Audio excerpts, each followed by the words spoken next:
d'être aussi nombreux et nombreuses pour ce meet-up ici à Clanic, au siège social de Clanic. Donc moi je suis très heureux de pouvoir vous présenter aujourd'hui et ce soir mon retour d'expérience, parce que ça me tenait à cœur aussi depuis 1 an et demi de travailler sur Mistral. Donc on va bien sûr parler de la famille Mistral 3, qui sont les derniers modèles LLM de chez Mistral, on-prem, comme je l'ai promis, puisqu'on travaille exclusivement pour un grand groupe, enfin je travaille dans une équipe pour un grand groupe qui travaille on-prem pour le coup. On va parler d'orchestration également agentique, ça intéresse beaucoup de monde, l'agentique, qu'est-ce qu'on met derrière, comment on orchestre des agents, et enfin on parlera un petit peu d'hardware, pour ceux qui ont des GPU ou ceux qui veulent investir effectivement dans le on-prem, parce que ça coûte aussi de pouvoir héberger ses propres modèles, qu'ils soient petits, moyens ou plus gros. Tac. Donc pour me présenter rapidement, je suis Julien Boyer, consultant en IA générative pour Clanic. Ça va faire 1 an et demi que j'ai rejoint cette ESN. Je travaille actuellement pour un grand groupe de l'énergie. Vous avez ici les liens de mes réseaux sociaux pour le coup. Je suis certifié aussi NVIDIA. Voilà, je peux dire que l'aventure est géniale en tout cas. Petite pub à part entière. Ici, on va parler de 3 parties. On va parler des LLM et du tooling. On va faire un focus sur le LLM Mistral et plus particulièrement comment c'est fait sous le capot. Donc c'est l'intérêt ou la particularité de pouvoir développer sur mesure, c'est-à-dire du on-prem, c'est de pouvoir voir un petit peu en dessous ce qu'il y a derrière le LLM en fait, et pas que des prompts, ou voir comment il fonctionne. Ensuite, on parlera de l'orchestration des agents, tooling et MCP. On va parler un petit peu sur du macro, c'est quoi effectivement ce qu'on parle autour de l'agentique. Et enfin, on-prem, on va effectivement parler un petit peu de tout ce qui est infrastructure NVIDIA et tout ce que vous pouvez suivre en termes d'observabilité. Quels sont les outils que vous pouvez mettre aussi en place et quelles sont les métriques que vous pouvez suivre afin effectivement de remplir pleinement vos objectifs. Alors, Mistral 3, effectivement, on fait une annonce assez fracassante en cette fin d'année 2025. On revient quelques mois en arrière. Ils ont sorti une famille de modèles, en fait. Il y en a pour tous les goûts. Il y en a pour toutes les tailles, petits, moyens et grands. Il s'appelle Mistral 3, effectivement, de la 3e génération. Il y a des modèles open source, et la particularité de Mistral aussi, c'est de développer du sur-mesure et du open source. Ce n'est pas effectivement que du on-cloud, on va payer au token, c'est aussi des modèles qui sont faits pour de la recherche et fine-tuner. C'est ce dont on va parler ce soir. Pour faire un état des lieux, si vous voulez choisir un LLM, c'est à travers des benchmarks publics connus et qui sont publiés par des chercheurs. Il y a un beau site qui s'appelle llmstat.com, je vous conseille d'aller voir un petit peu. Il répertorie tous les principaux benchmarks qui existent. Et il y en a pour tous les goûts aussi. Parce que comme vous pouvez voir ici sur mon écran, il y a des benchmarks qui sont réservés au coding, par exemple Humanevo, l'SWE ou autre en soi, qui vont servir à quelle est la capacité d'un modèle à résoudre des bugs, en issues, on appelle, quelle est la capacité du modèle à raisonner à travers plusieurs étapes pour débugger ou développer des fonctionnalités, quelle est la particularité du modèle ici pour suivre des instructions, donc de manière itérative ou récursive, quelle est la particularité du modèle pour résoudre des problèmes de maths, des connaissances, du QA, question-réponse, etc., etc. Mais là, vous voyez effectivement les différentes familles de modèles et comment s'inscrit effectivement Mistral, le modèle Mistral Medium 3, effectivement par rapport à ces modèles-là. Donc on voit effectivement que c'est ce qu'on appelle un SOTA. Et voilà. Ok. C'est-à-dire que c'est un modèle qui est de très grande taille par défaut. Ils ont pris un modèle, c'est en général les techniques que font OpenIA ou Anthropic autour de ça, c'est qu'ils prennent un grand modèle, puis après ils vont le distiller, ils vont effectivement réduire son dimensionnement. On parle de 14B, 7B ou autre en soi, des petits modèles ou des moyens modèles. Et la particularité, c'est que la plupart des modèles Mistral 3 sont MOE. Ils sont Mixed Opt Experts. C'est-à-dire qu'ils ne vont pas interroger tous les poids. Ils ne vont pas interroger tout le modèle aussi. Ils ont une architecture à l'intérieur, je détaillerai après, qui fait qu'il y a un routing intelligent. Si on parle de maths, si on parle de résolution de bugs, si on parle par exemple de générer par exemple une image ou autre en soi, il va interroger différents sous-LLM, comme si on avait une sous-catégorie. C'est ça le MOE. En fait, ça a été poussé par DeepSeek, il faut le savoir, ça a été repris par les chercheurs effectivement de Mistral, et ça a été poussé par un beau modèle qui s'appelle MOE 7x8B, où ils avaient 7 experts de 8B, en fait, qui tient effectivement sur l'activation de certains poids par rapport à d'autres. C'est ce qui rend l'intelligence, c'est-à-dire que si vous voulez, comme si les dimensions d'un LLM étaient fragmentées en des catégories et que ces catégories sont jamais entre guillemets fixes parce qu'elles vont prendre le token ou les tokens dans mon prompt et interroger derrière les bons experts. C'est ça qui est intéressant. Aussi, fenêtre étendue de contexte, c'est aujourd'hui, je pense, la particularité des modèles open source. Ils peuvent aller jusqu'à 256K, 512, c'est 512K, donc c'est 256 000 tokens, c'est déjà beaucoup. Et c'est ça, effectivement, dont on peut jouer aujourd'hui, je pense. Parce que les LLM sont puissants, mais ils sont puissants par rapport à ce qu'ils vous réservent, pas à côté de vos prompts, mais effectivement ce que vous pouvez envoyer en contexte. Et ça, Google, par exemple avec Gemini, vous le savez, ils ont poussé effectivement la porte jusqu'à 1 à 2 millions de tokens. C'est énorme. Ça peut engranger des PDF à base de milliers de pages. C'est ça effectivement dont aujourd'hui les enjeux en soi, c'est de pouvoir avoir beaucoup de VRAM, entre guillemets, pour engranger beaucoup de contexte. Donc ce qui est autour, entre guillemets, d'un code, d'une page, ou d'un prompt, ou autre en soi, avec des toolings, des autres en soi. Il est pré-entraîné aussi, c'est-à-dire qu'effectivement, il est pré-entraîné sur des corpus massifs et multilingues. Ça veut dire que le LLM, au final, est multilingue. À moindre mesure, il est conçu pour du fine-tuning. C'est ça qui est cool, c'est que chez Mistral, ils ont mis open source des modèles pour qu'on puisse nous-mêmes les fine-tuner. Les fine-tuner, je le fais régulièrement, c'est de modifier certaines régions du poids du LLM, donc certaines, on va dire, dimensions du poids, pour pouvoir créer des nouvelles tâches au LLM, ou pour pouvoir effectivement modifier effectivement sa connaissance, sa base de connaissances, ou la manière dont, par exemple, il va faire du code en Python ou en Rust. Le fine-tuning par RLHF, ça c'est une nouvelle mode aussi. C'est le Reinforcement Learning by Human Feedback, c'est-à-dire qu'il va se baser sur les avis, vous savez ce que vous mettez en pouce, like ou dislike, sur les avis effectivement humains, et de pouvoir comparer effectivement deux réponses et juxtaposer l'utilisateur pour dire je vais mettre l'human of the loop, je vais mettre l'humain au cœur et donner effectivement l'avis à l'humain. En d'autres termes, ces modèles sont conçus architecturalement pour que derrière on fasse cette technique-là et qu'on fine-tune par avis humain. Pour qu'on puisse modifier ces poids aussi par des connaissances, ça peut être des CSV, d'énormes corpus CSV, ça peut être des fichiers Excel, ça peut être n'importe quoi en fait derrière. Aussi, la performance effectivement compétitive, parce que pour certains modèles comme Claude Sonnet ou GPT-4, on va sur des benchmarks, on va dire concurrents. Ça reste français, et c'est français aussi. Donc on peut lire aussi, c'est, je crois, l'un des seuls qui peut aujourd'hui peut-être tenter de rivaliser avec effectivement la porte américaine OpenIA, Anthropic et Gemini, pour ne pas les citer. Et c'est intéressant parce qu'il pousse la recherche effectivement vers ces techniques de modèles à raisonnement aussi complexe, on appelle ça des modèles de type reasoning, vous avez entendu, ou thinking, je vais le détailler après, et des modèles effectivement se basant effectivement sur du raisonnement complexe ou effectivement de la pensée sur des techniques effectivement de raisonnement. Là, je vous ai mis par exemple comment Mistral, avec des prompts techniques, on peut arriver effectivement au reasoning et plus globalement au thinking. Je vais décrire juste après. Mais pour le reasoning, par exemple, vous connaissez la chaîne de pensée, COT, Chain of Thought. La chaîne de pensée, elle vise à ce que le modèle LLM est capable de, à partir d'un prompt, découper en sous-étapes et de se dire qu'effectivement, je dois faire A, B ou C comme étape pour pouvoir effectivement avoir un résultat tangible.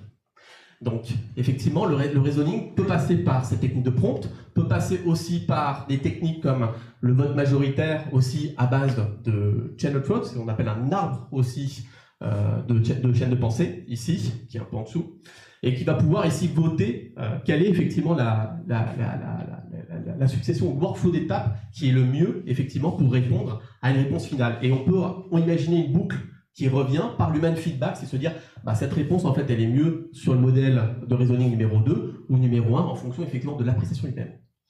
Ça, c'est intéressant parce que ce sont des techniques qui sont très connues. Et ce pourquoi hier, les LLM étaient peu intelligents parce qu'ils hallucinaient beaucoup, en fait, ça se basait sur un modèle probabiliste de token. On envoyait un prompt et on disait, mais est-ce que c'est la bonne réponse ou pas? Maintenant, il est capable, effectivement, par raisonnement, et en lisant beaucoup de corpus, en apprenant beaucoup en soi, pas par l'apprentissage que à lire des textes et à répondre avec du token probabiliste, à répondre effectivement par rapport à l'entraînement de raisonnement. On lui a appris à raisonner parce qu'on lui a donné de l'entraînement par raisonnement. On lui a dit, pour cette étape-là, pour faire par exemple un pancake ou un cheesecake, tu dois effectivement avoir telle étape de cuisson, de recette, etc. On l'a entraîné vers des étapes en fait. Et c'est là où c'est tout intéressant, c'est que maintenant il est capable de générer ces étapes-là lui-même et il est capable de penser. C'est-à-dire qu'il est capable de revenir à l'étape 2 ou à l'étape 3 si l'étape 1 n'est pas couverte ou l'étape 2, j'ai 60% de mes tests qui passent mais pas 40%. Les 40% sont faits. On va imaginer ça. Donc effectivement, c'est là où c'est intéressant, c'est qu'on a ces raisonnements maintenant en interne où vous voyez qu'ils peuvent faire une succession d'étapes et ça a changé beaucoup de choses. Depuis 2022, les LLM effectivement on voit qu'ils sont passés un petit peu un cran au-dessus et qu'ils intègrent nativement effectivement cette partie de reasoning, ce qu'on appelle. Hop, donc je vous ai fait un petit résumé ici. Le modèle, donc il est hybride parce qu'en fait à l'intérieur il imbrique aussi des MLP, des ANN, RNN pour ceux qui ont fait un peu de deep learning, réseau de neurones récurrents, réseau de neurones convolutifs, etc. Il est capable de raisonner de manière déductive, de faire des déductions, de manière inductive ou même de manière abductive. Et c'est là où c'est intéressant, c'est que le raisonnement peut être complètement divers et on peut faire tourner plusieurs chaînes de pensée comme ça pour voir effectivement quelle est celle ou par combinatoire, celle qui serait effectivement le plus percutante. L'intégration effectivement de base de connaissances structurées, chose dont j'en ai parlé, on entraîne par des étapes, on n'entraîne plus par des textes en lui disant voici la question, voici la réponse. Là, on faisait avant ça en 2022. Et effectivement, là où c'est très intéressant, c'est qu'on va pouvoir amener des données beaucoup plus pertinentes. Si on peut lui donner un graphique en SVG par exemple, on va lui dire là il y a un vote majoritaire à partir de ce graphique-là et cette évolution. Donc lui il va apprendre par différents moyens de données. Et il va effectivement donner des mécanismes aussi de déduction, d'induction, etc., etc. Les mécanismes aussi de vérification formelle. Pour certains LLM sont capables de raisonner de manière complexe et de se dire est-ce que ce que je dis, ça peut être vérifié ou vérifiable. Est-ce que effectivement je ne vais pas trop vers l'hallucination ou le biais. L'hallucination ou le biais, je vais faire juste une parenthèse. Une hallucination, effectivement, c'est dire quelque chose de faux ou de dire une date qui n'est pas vraie du tout. Un biais, effectivement, c'est, on va dire, un raisonnement un peu trop facile ou un peu trop simple, d'accord, qui nous amène effectivement à des clichés, ce qu'on appelle dans le langage courant. Et support par raisonnement, causal, contrefactuel, raisonnement complexe, etc., etc. La capacité, c'est à gérer aussi l'incertitude et à se dire « Attends, je ne suis pas sûr de ma réponse, je vais t'envoyer ce que je pense, le fameux thinking, voici ce que je pense, et maintenant je vais te régénérer une nouvelle réponse par rapport à des étapes que j'ai pensées. » Donc vous voyez que les modèles sont de plus en plus lents aussi, parce qu'il y a ces étapes-là, et parce qu'un modèle est capable de se reprendre lui-même, en fait. Il est capable d'avoir la mémoire et segmente de ce que vous lui avez dit ou ce qu'il a appris, mais il est capable de voir la profondeur de ce que vous dites. C'est-à-dire, est-ce que c'est rapide, est-ce que je dois répondre rapidement parce que c'est une question simple et que j'attends une réponse formelle et absolue, ou est-ce que j'ai besoin d'aller plus loin ou de creuser la pensée plus loin? On s'approche effectivement de quelque chose d'un peu plus intelligent qu'avant 2022. Là, je vous ai fait j'ai repris un petit graphe ici, de voir comment pouvaient raisonner aujourd'hui nos LLM. Nos LLM sont effectivement multimodaux, ça vous le savez, ils peuvent raisonner à travers des images, à travers des schémas, à travers du texte. Et là, effectivement, ils peuvent raisonner à travers un ensemble d'outils. Des agents, par exemple, les agents LLM, les connexions, c'est-à-dire vers les connaissances web ou autres en soi, les bases de données vectorielles, ça c'est pour ceux qui font du RAG, les connaissances par graphe, etc., etc. Ça lui amène effectivement à un raisonnement par nœud, ce qui est à droite. Et ce qui est à droite, c'est ce qui est en interne aussi dans les LLM. C'est-à-dire qu'il est capable de faire des graphes de nœuds, je vais en décrire juste après pour tout ce qui est agent, mais c'est comme si effectivement il allait d'arête et de nœud en nœud, tout en effectivement disant effectivement je peux aller dans cette route-là ou je peux aller dans ce nœud-là si j'ai atteint telle vérification ou si j'ai atteint une pertinence par exemple de 60 ou 70%. Là, il est capable de s'auto-évaluer, de se mettre des pertinences aussi. 4 techniques pour entrer dans le cœur du sujet, et je ne vais pas trop m'attarder là-dessus parce que c'est assez avancé, mais ça c'est ce qu'ont publié Mistral dans leur PDF et dans leur recherche autour des LLM qui sont open source chez Mistral.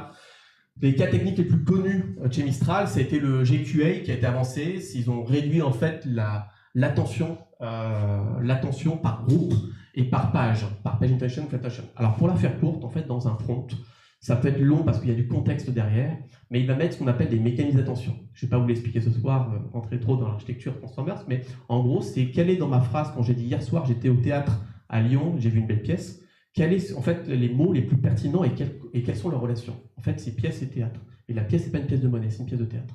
Donc en fait, ce que je dis là, effectivement, ça résulte, entre guillemets, du mécanisme d'attention et du poids qu'on va pouvoir mettre entre les mots et la liaison des mots. Et tout ça est entraîné d'un coup parce qu'on parle de GPU. On parle de calcul parallèle, on parle plus de CPU, de calcul séquentiel. Ça a tout changé, effectivement, depuis cela. J'en reviendrai juste après, mais derrière, il est capable de grouper ces mécanismes d'attention et de se dire, effectivement, ce groupe-là ou ce groupe-là, il faudrait mieux, effectivement, les mettre ensemble. Donc, il est capable de grouper les liaisons qui sont entre les mots, en un mot. Parser, effectivement, MOE et top de routing. Donc, comme j'ai dit, il est capable de mettre un routing intelligent en interne, et ce, par des FFN, des fast, tout ce qui est couche cachée, entre guillemets, de neural network. Et en général, il y a 8 experts et un routeur qui est au-dessus, et il va activer que 2 experts par token. En gros, c'est que par token, donc des bouts de mots, il va pouvoir interroger tel ou tel expert. Il y en a 8, imaginons. Il va pouvoir aussi les combiner ou les fusionner aussi. Et il peut faire toutes ces opérations par ces mécanismes-là. Et il est capable de router ou de dire, en fait, je vais plutôt m'orienter vers tel mécanisme. Ça met une couche au-dessus de ce qu'on connaît, effectivement, pour ceux qui vont creuser un peu les Transformers, ou ceux qui disent, les mécanismes d'attention, en fait, ce sont quelque part des opérations qui sont parallélisées et on va essayer de trouver le sujet, le verbe ou le lieu avec le lieu, de trouver effectivement est-ce que c'est une phrase négative, positive. On va mettre plein de mécanismes d'attention qui vont tourner en fait d'un coup et tout ça va donner des poids à des mots. C'est ça qui est résultante en fait du mécanisme d'attention des LLM. Et ce qui est derrière aussi vos prompts. Plus fort, parce que le contexte, j'ai dit, il peut être jusqu'à 256K ou 500K, il peut être énorme, c'est surtout une base de code, ce qu'on appelle une code base. Donc derrière, effectivement, je vais pouvoir avoir des mécanismes qui vont augmenter, comme le sliding window attention, qui va augmenter par exemple l'efficacité sur une longueur séquentielle de prompts. Entre les prompts ou entre le contexte, il va pouvoir séquentiellement traiter les mêmes séquences de tokens. Voilà, donc ici, vous avez le MOE représenté par exemple sur 4 experts, par exemple, ici sur un réseau de neurones, à l'intérieur du LLM. What is 1 plus 1 donc, ok, est-ce que c'est quoi? Ils attendent quoi? Une ponctuation, un verbe, une conjonction, il y a un nombre. Ok, le routing nombre, il va être activé, ils attendent 2 en fait. C'est comme si effectivement chaque mécanisme d'attention était spécialisé dans des maths, comme ici, dans de la logique, dans des connaissances globales, etc. etc. Et ça, effectivement, c'est pour mieux être percutant qu'on mis un espèce de routing intelligent, Mistral, et effectivement, reprenant les recherches qu'on fait DeepSeek. DeepSeek, c'est ceux qui ont mis beaucoup de pieds dans la fourmilière à Nvidia, qui ont fait perdre 10 milliards, je crois, en un jour, et qui ont dit, on va faire un modèle, en fait, qui est entraîné avec juste 6000 GPU.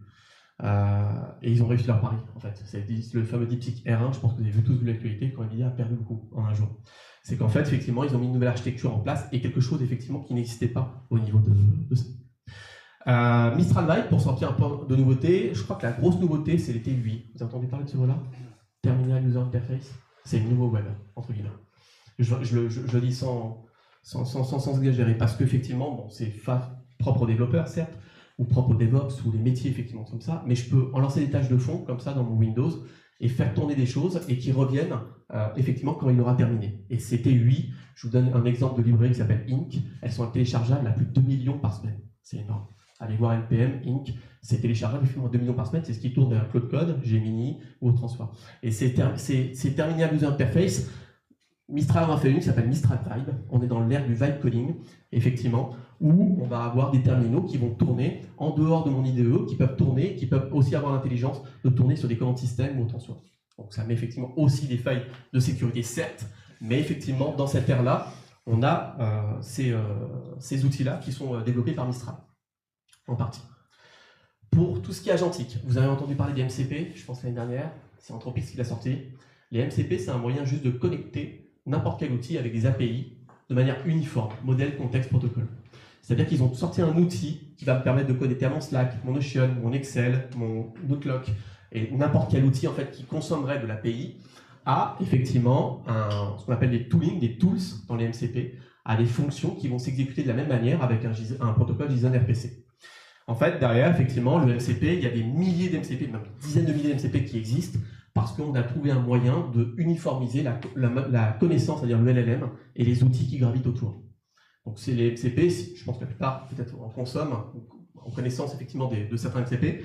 Ils regorgent en fait de tooling, de fonctions, si je veux commander à mon Slack ou à mon Notion pour créer une nouvelle page, ou notifier un groupe, ou envoyer un message automatique à telle ou telle personne, ou tel groupe de personnes, ou effectivement faire des recherches et puis l'enregistrer dans un Notion. Ça, c'est que des MCP qui peuvent le régir, et les MCP peuvent se parler en soi par un autre protocole qui s'appelle A2A, Agent to Agent. Donc derrière les MCP, ce qui est super intéressant, c'est qu'on a un moyen uniforme d'augmenter des LLM. Et ça, c'est intéressant parce que nous, on a développé au sein du groupe des MCP propres aux petits LLM qui étaient effectivement de pas plus de 10 B. 10 B, c'est 10 milliards de paramètres. Aujourd'hui, vous parlez à Opus 4.6, qui en a sûrement plus de 2000 paramètres. On a commencé en 2018, ChatGPT, GPT 3.5, on avait 175 milliards. Donc effectivement, ça donnait beaucoup déjà. Mais là, on en est aux milliers de B. Pour des petits modèles, si vous voulez effectivement travailler sur des petits modèles, vous allez voir que les MCP amènent des connaissances et amènent des outils, par exemple propres à votre base ou à votre mail ou à votre base de données ou vos API, et il va enrichir le LLM de manière beaucoup plus précise. Donc ça va limiter le spectre d'hallucination et moins de calcul dans l'espace vectoriel que sont les LLM. Donc derrière, effectivement, les MCP amènent non seulement une interopérabilité, une connexion en soi qui est uniforme à tous les toolings, et derrière, c'est vraiment intéressant effectivement de pouvoir dire Mon LLM ne fait pas que restituer des connaissances, mais va travailler avec mes outils en interne. Et comme ça, je peux chaîner aussi des tools, en soit de MCP, qui vont se parler les uns les autres pour se transmettre les connaissances, récupérer dans la base de données, envoie un mail, génère un PDF, etc., etc. Vous voyez où je veux en venir? Les workflows, effectivement, de tâches. Et pour ça, on travaille aussi sur deux frameworks qui sont assez connus de la communauté, ceux de Python notamment, qui sont LangChain et LangGraph, qui sont valables aussi en Node.js et à d'autres langages. LangChain va me permettre en gros de faire des chains, de chaîner le LLM, les prompts et autres en soi, d'avoir des chaînes. Et LangGraph va pouvoir les orienter derrière des graphes intelligents. C'est-à-dire qu'il va pouvoir effectivement donner du sens, entre guillemets, à mes chaînes et à les mettre effectivement les unes empilées les autres de manière intelligente sur des routes. Là, ce que vous voyez, ce que je vais parler un petit peu ici, c'est tout ce qui est technique d'agentique. Donc, on va parler un petit peu, par exemple, du conditional edge, ce qu'on apprend en premier. C'est de mettre des nœuds, comme vous voyez ici. Des nœuds, par exemple, c'est il faut me récupérer ça dans une base de données. Ensuite, effectivement, il faut interroger le LLM avec tel prompt. Ensuite, il faut revenir effectivement à mon API pour pouvoir checker mes mails. Puis interroger mes prompts pour faire une synthèse, summary, etc. Voilà, c'est toute une espèce de workflow, d'enchaînement de tâches qui m'amène à faire des graphes, en fait. Des arbres décisionnels, en soi, qu'on a l'habitude de voir, et qui m'amènent à des chaînages comme ceci, effectivement, de nœuds et d'agents.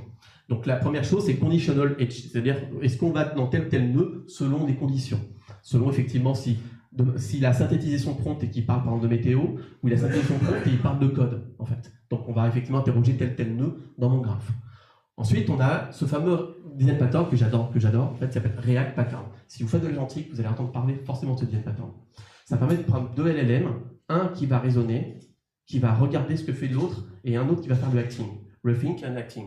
C'est-à-dire qu'effectivement, il va y avoir donc un qui va penser et observer ce que fait l'autre, et l'autre va agir. Génération de code, génération de texte, génération d'images, etc.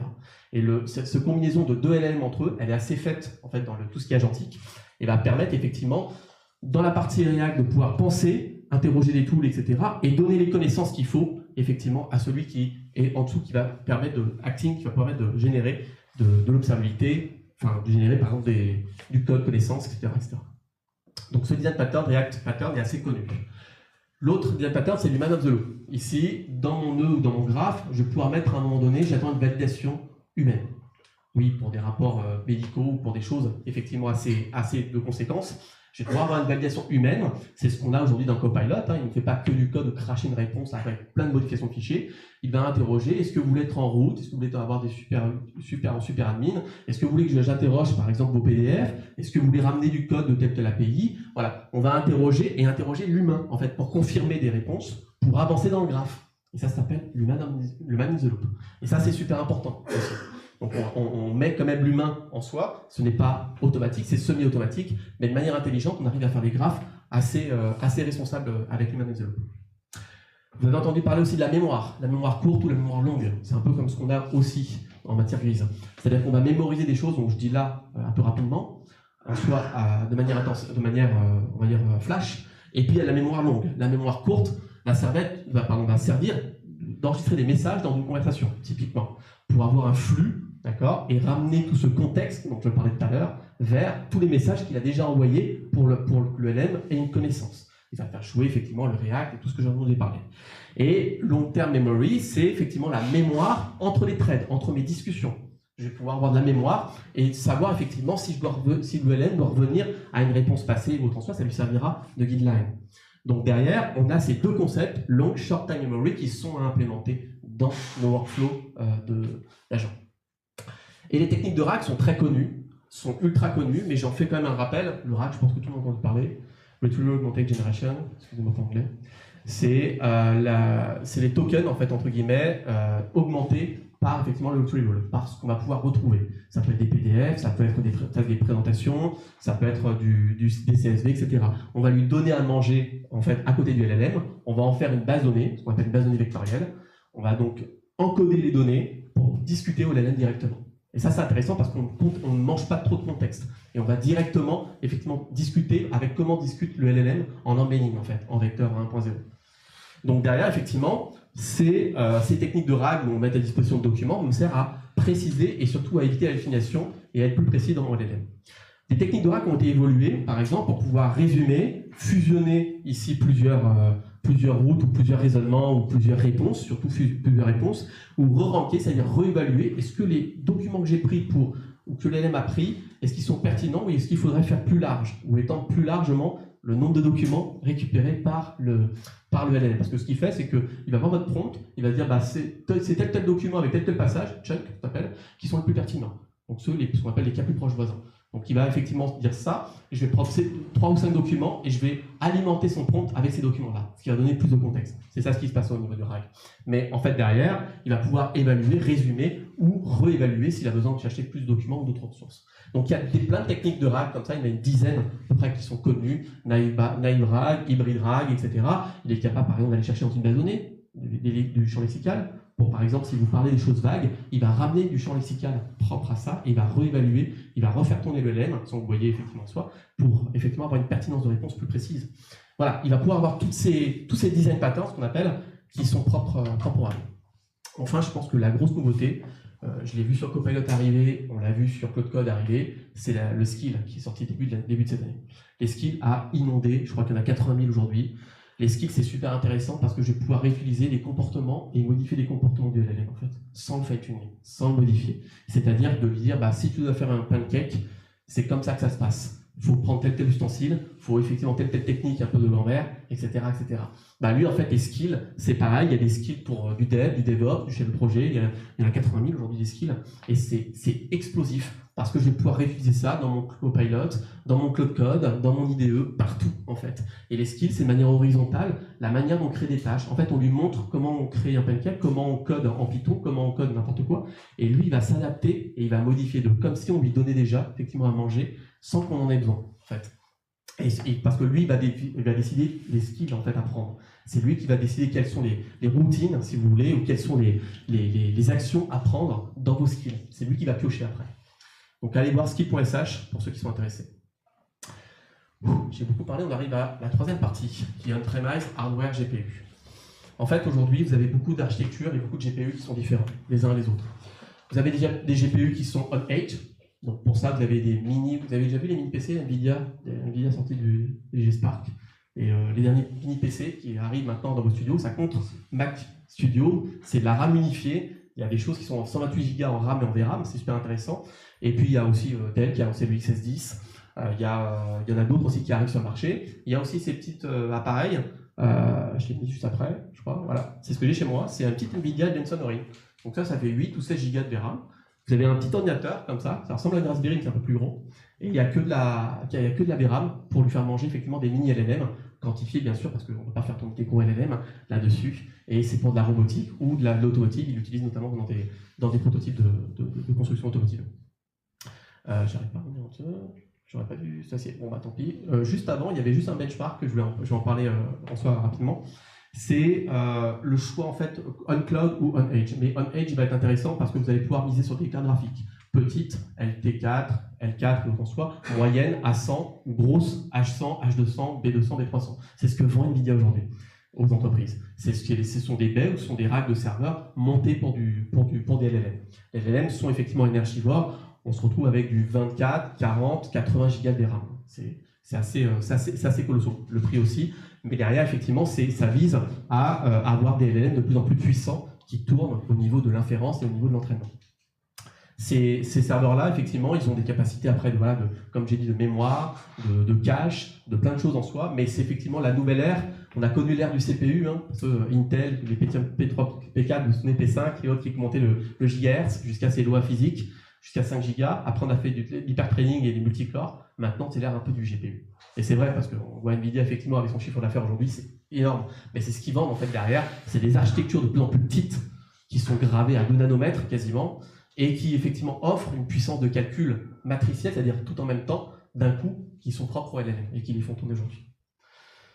Voilà, ça c'est des techniques aussi que vous allez retrouver aussi en hébergement, c'est tout ce qui est GPU direct, RDMA, j'ai mis des mots un peu grossiers, mais comment on communique de nœud en nœud, de serveur en serveur quand j'ai plusieurs serveurs, comment je communique directement de VRAM en VRAM, de carte graphique en carte graphique, sans passer par le CPU ou le storage ou le network, autant soit, et avec des connecteurs, des ponts comme du NVLink, du NVSwitch, Mellanox, des câbles, ou autre en soi. Tout est dimensionné en fait pour les LLM, c'est-à-dire la connectique, le câble. Les câbles, c'est pas des câbles Ethernet qui font 40 gigas maximum de gigabits par seconde, c'est des câbles qui font jusqu'à 800 ou 1 teraoctets par seconde, ce qui est énorme. C'est effectivement toute une architecture qui est derrière et qui est conçue pour faire tourner ces LLM de manière parallèle avec effectivement un maximum d'optimisation côté débit et latence. Ce qu'on peut suivre en termes de métriques, ici, c'est des outils comme Grafana. Donc là, vous avez une de mon tableau ici au niveau LLM. Vous pouvez suivre par exemple des métriques comme le time to first token, le TTFT, ce qu'on appelle, le temps qu'il met à générer son premier token, la latence globale de la requête à générer tous les tokens. Vous pouvez suivre également tout ce qui est GPU, donc GPU offload ou GPU effectivement mémorisation. Comment il va effectivement mémoriser en termes de cache, mais comment il va être consommé en termes de VRAM, est-ce qu'il va consommer à 80% de la VRAM, etc., etc. Comment je peux mettre des tokens en cache, c'est toutes ces techniques-là qu'on va pouvoir retrouver à travers des beaux dashboards, ici comme le KV cache, voilà, ici, comme l'inférence, comme la token, etc. Et on va suivre effectivement ces métriques-là. Nous, on les suit depuis un an sur la pénétration effectivement de nos outils basés sur l'IA générative au sein des développeurs, des DevOps, etc. Et on suit à travers des outils Grafana. Vous avez également des outils annexes comme Longsmith Tracing, c'est de pouvoir suivre plutôt le chemin que va prendre l'utilisateur quand il va consommer vos LLM. C'est-à-dire que là, on va avoir toutes les prompts et toutes les sorties de prompts qui vont sortir, avec la latence, avec effectivement les différentes routes que peut prendre votre utilisateur. Par exemple, ici, vous avez un schéma ici où vous avez toutes les intentions, c'est-à-dire tous les nœuds dans lesquels il est passé avec la latence et autres en soi pour tel ou tel modèle, et ça va générer un ensemble de métriques avec notre pote. Vous pouvez voir ce que l'utilisateur a fait autre en soi et entraîner des nœuds qui sont mal entraînés, où l'utilisateur est passé dans tel ou tel nœud dans votre graphe pour voir effectivement s'il n'y a pas des bottlenecks, c'est-à-dire des goulons d'étranglement, pour voir si les nœuds sont mal entraînés ou il faudrait peut-être revoir le prompt qui va dans tel nœud. Voilà, c'est tout ça en fait qui sont à suivre via des outils comme Longsmith ou Langchain qui le permet aujourd'hui. Merci, j'ai assez parlé.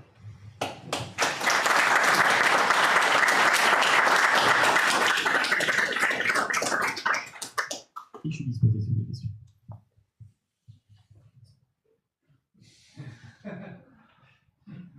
Comment c'est constitué un skills? Alors les skills, c'est des markdowns. Ça c'est cool. C'est-à-dire des formats presque texte en soi qui vont prendre une description, des objectifs, un pattern en fait en gros à respecter au niveau partie du markdown. Et ça peut être une checklist, ça peut être la qualité ou autre que tu attends, etc. Des objectifs, des tâches et surtout la manière dont tu vas le faire. C'est-à-dire du code source ou des étapes à suivre ou du raisonnement à suivre, par exemple quand c'est un problème mathématique ou quelque chose comme ça. Une idée de temps aussi. Une idée de temps, ça peut être, ou idée effectivement de pouvoir chercher des ressources ou autre en soi. Ça peut faire appel à d'autres skills de manière transversale aussi. Et c'est super intéressant. Oui. Est-ce que vous avez des cas d'usage où on doit faire du fine-tuning plutôt que du pré-prompting? Alors, le fine-tuning, ça coûte cher. Déjà, je vais le dire cash. Parce que pour fine-tuner un petit modèle de 7B ou 3B, ça peut prendre un cluster de 8 à 16 GPU pour des jours d'entraînement. Et par contre, le fine-tuning va te permettre de modifier complètement la manière, de manière irréversible quasiment, modifier par exemple le ton, modifier aussi la génération, c'est pas que du texte, de modifier les tâches aussi qu'il va pouvoir créer ou autre en soi. Donc là, tu vas aller en profondeur et tu vas modifier par des techniques de PEFT, de LoRa ou autre en soi, des régions en fait de l'élément. Alors qu'effectivement, le prompt, c'est quelque chose de plus éphémère, que tu vas pouvoir aussi réutiliser, mais que tu vas pouvoir aussi amener avec ton contexte et jouer avec un contexte plus ou moins grand. C'est limité parce que ça dépend du contexte. Oui. Qu'est-ce que tu utilises, toi, comme GPU on-premise, qui te satisfait en taille de VRAM et en vitesse de token? C'est une bonne question. Nous, on a des clusters type H100. Donc, c'est des H100 pour être précis, NVL à 96 Go. NVL, ça veut dire qu'ils sont compatibles, ils sont conçus pour être liés en fait, par du NVLink ou NVSwitch entre nœuds ou entre cartes graphiques. Avant, on appelait ça des crossfire, pour ceux qui ont connu les GeForce et les RSI. Voilà, exactement. Et donc, en fait, derrière, le H100 est largement suffisant en fait, sur 2, 4 ou 8, ça dépend ce que tu loues en cloud ou ce que tu as on-prem, Aujourd'hui, effectivement, sur ça, parce qu'il y a une nouvelle génération, ça va jusqu'à B300, hein, on est sur des H200, H300 aujourd'hui, mais celles-là, effectivement, c'est comme les Apple quand ils sortent, elles sont aujourd'hui, je dirais pas à moindre coût, mais elles sont beaucoup moins chères que le reste. Et je dirais que 4 GPU, pour commencer, ou 2 minimum, serait bien. Voilà. Oui. Est-ce qu'il existe actuellement des frameworks ou des méthodes de tester la bonne exécution de skill? Il y a des outils qui commencent à sortir. Il y a des parseurs ou des choses comme ça, si c'est la question. Après, en termes de raisonnement, vu que tout est unique, on va plus se baser effectivement sur des tests qu'on a plus l'habitude de voir côté LLM, comme une sorte de golden LLM, ce qu'on appelle, des tests un petit peu comme ça, pour voir un peu la véracité, si on s'approche effectivement d'une réponse tangible par rapport à la skill, avant et après, en faisant de l'A/B testing par exemple. On va plus se baser sur des connaissances LLM et de la précision, je pense à PASAC ou des tests comme ça pour tester un peu la réponse qui est générée à la sortie plutôt que la skill en elle-même. Voilà. On ne peut pas juger comme ça si le skill est plus ou moins robuste. Après, c'est chacun aussi créer sa skill. Il y a des skills pour Angular, par rapport au code. Il y a des skills pour créer des tasks, des todo pour les PO. Oui. J'ai peut-être pas tout suivi, sans doute, même. Ouais. Mais j'étais un peu rapide. Le titre, c'était sur l'orchestration des agents. Voilà. J'ai du mal à savoir où est-ce qu'on en parle, parce que là, on a parlé de MCP, on a parlé de Oracle, on a parlé de plein de choses, on a parlé de chaîne. Et finalement, où est-ce qu'on retrouve l'orchestration? C'est-à-dire, comment est-ce qu'on pilote finalement tous ces agents? Je n'ai pas forcément ressenti. Ok. Alors, via des outils comme Langsmith ou autre en soi, tu agrèges des nœuds et des arêtes qui seront en fait tes agents que tu vas pouvoir orchestrer, appeler les uns après les autres.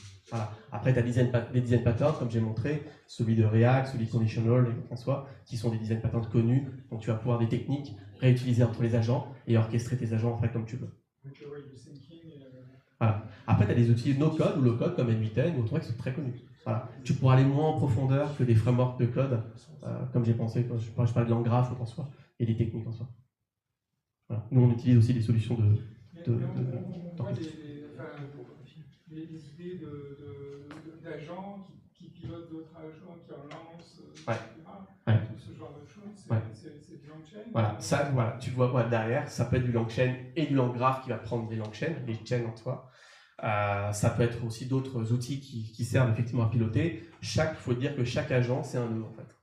Ça peut être du MCP, ça peut être Metooling, ça peut être effectivement mon LLM. Chaque agent va appeler au final le LLM, qui est le cœur, qui est la matière grise cérébrale, et qui va effectivement avancer de nœud en nœud pour avoir une réponse la plus tangible qui soit, en ayant passé effectivement au crible les outils dont il faut.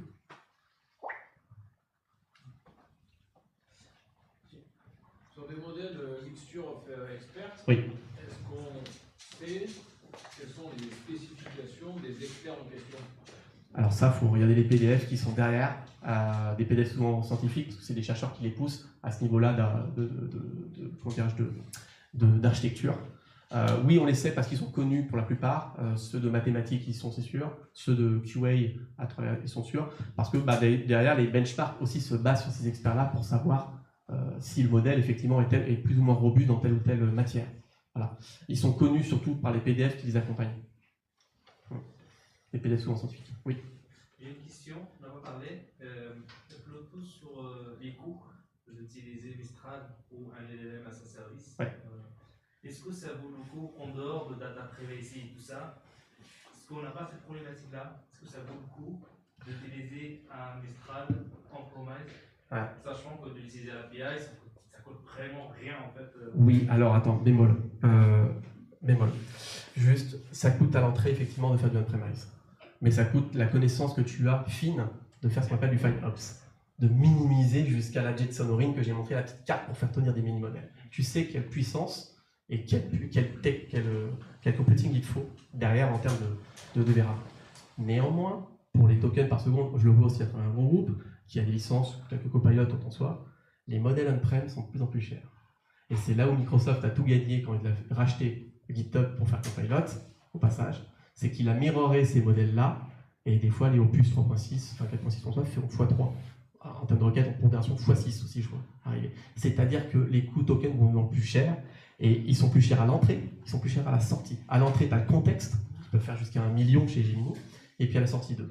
Je pense que les entreprises américaines, en soi, leur but à terme, c'est évidemment rentabiliser ce qu'on appelle la course, pas aux milliards, mais la course aux centaines de milliards qui se passent sous nos yeux, et effectivement d'augmenter un tout petit peu ce prix pour, une fois que tout le monde y est, un peu comme ton abonnement Netflix, à avoir effectivement cette Moi, amende. j'ai pas beaucoup d'expérience, mais le coût de maintenance aussi, l'évolution aussi des modèles, tu vois, le modèle est sur tous les jours. Ouais. Et du coup, si on est en promise, ça veut dire qu'on doit demander aux autres d'installer, de tester le modèle qu'on va installer, et il n'est pas assez performant, de rollback et tout ça. Alors ça, tu peux monitorer ton propre data center. Tu peux aussi distribuer ou autre ton modèle, si effectivement il est petit, tu es venu de mettre de l'intelligence à travers des agentiques ou en soi, et effectivement, c'est à toi après de l'orchestrer, et tu as des outils aussi pour déployer presque automatiquement, j'ai envie de dire presque sur des pods ou en soit tes trucs. Donc derrière, en fait, tu as le on-edge en soi que j'entends, mais tu as l'hybride où chez toi, ou autant soit, tu peux mettre à jour assez facilement. Tu as un beau portail qui s'appelle Ninface qui permet rapidement, avec les Ninface Série, de mettre à jour tes modèles.